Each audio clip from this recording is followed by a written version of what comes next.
Tu me déconcentres. Oui, ben pardon, mais... Silence, j'étudie mon texte. Non mais c'est-à-dire que c'est pas super intéressant là en fait. Pour qui? Pour toi? Non, pour le spectateur, la vidéo a commencé.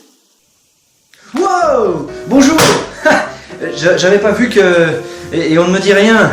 Ça va être ma faute. On pourrait peut-être rappeler le sujet du jour.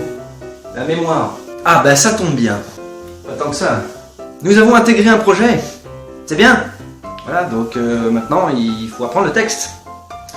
Donc, la mémoire, voilà, c'est logique.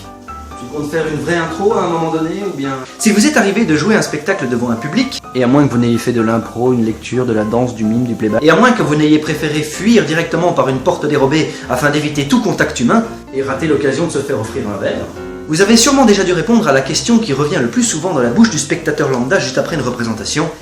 Quelle mémoire? Comment vous faites pour retenir tout ça? On l'a tous vécu. C'est mignon. C'est gentil. Oui, au début, on répond timidement que ça a pris un certain temps, qu'on a sans doute fait quelques erreurs quand même, mais qui sont passées inaperçues, qu'on a de toute façon des partenaires fiables, etc. Puis on se met à esquiver la question. Ah, ça, c'est un métier. Je prendrai une bière, merci. Puis on finit par se lasser du fait que les gens préfèrent saluer une performance qui n'en est plus vraiment une, au lieu de s'intéresser à ce qu'on a essayé de leur raconter pendant parfois plus de 2 heures. C'est pas une vraie question, c'est une manière de briser la glace. Alors voici en exclusivité la réponse à la question la plus rhétorique jamais posée.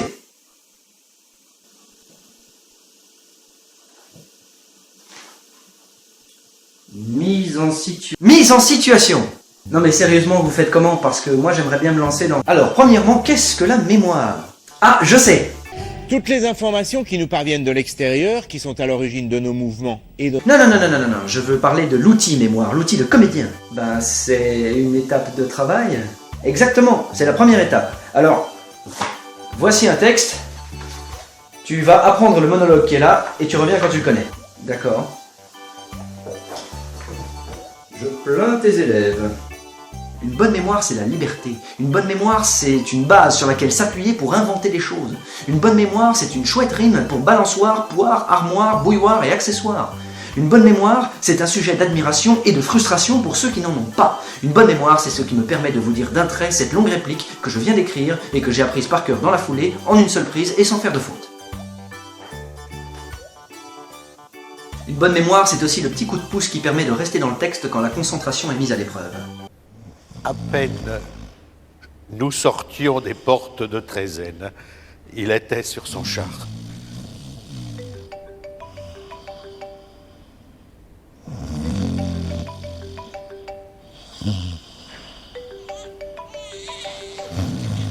Ses gardes affligés imitaient son silence, autour de lui rangés. Il suivait tout pensif le chemin de l'histoire.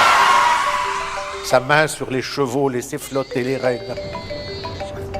Ces superbes coursiers Tout le monde par terre. qu'on voyait autrefois plein d'une ardeur si noble obéir à sa voix, l'œil morne maintenant et la tête baissée.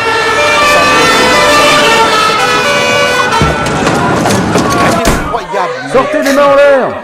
Sorti Allez, du on fond s'en des fout. flots, désert, Ne nous obligez pas à faire feu.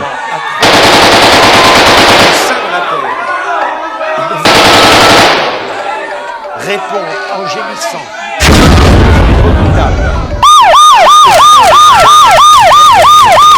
Ça doit être ça qu'on appelle brûler les planches. Mais une mémoire, ça s'entraîne. Certains diront même que c'est un muscle. Alors rangez vos smartphones, sortez vos plus beaux sarouels et apprenez tout votre répertoire par cœur, adresse, date de naissance et couleurs préférées comprises. Dites, vous pourriez au moins me donner un truc pour m'aider? Ah mais bien sûr. Non parce que là j'ai du mal en fait. Quand il s'agit de mémoriser un texte, c'est pas les méthodes qui manquent. Souffrez pour vous parler, madame, qu'un amant prenne l'occasion de cet heureux moment et se découvre à vous de la sincère flamme. Les projets de mon cœur ne prenaient point d'alarme. Henriette, madame, est l'objet qui me charme et je viens ardemment conjurer vos bontés de seconder l'amour que j'ai pour ces beautés. Ceci n'est point du tout un tel esprit, madame, et c'est un peu rare de ce que j'ai dans l'âme. Mais si je parlais bien, une immuable ardeur, aux beautés d'Henriette ont attaché mon cœur. parfois ça vire à l'obsession incontrôlable.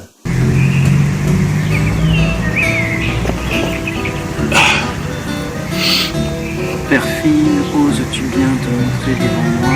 Quoi? Comment ça, quoi? Tu vas me traiter de perfide ou bien... Non, c'est rien. Non, vous inquiétez pas, c'est taisé. Oh. Ça lui arrive souvent, seulement quand il a du travail. Et donc? Donc non. Tous les politiciens vous le réciteront. Attends, tu peux me voir? Moi aussi je suis le fruit de son imagination. Tous les politiciens vous le réciteront. Savoir apprendre par cœur rapidement un texte écrit par quelqu'un d'autre, c'est la clé du succès. Ou plutôt ils diront qu'ils le supposent, faut pas déconner. Je vais t'aider à l'apprendre ce monologue. Il a oublié la conclusion. La maladie d'Alzheimer est une maladie neurodégénérative incurable du tissu cérébral qui entraîne une perte progressive et irréversible des fonctions mentales et notamment de la mémoire. C'est la forme la plus fréquente de démence chez l'être humain. Elle fut initialement décrite par le médecin allemand Alois Alzheimer en 1906. Les causes exactes de la maladie d'Alzheimer. Et surtout, n'oubliez pas!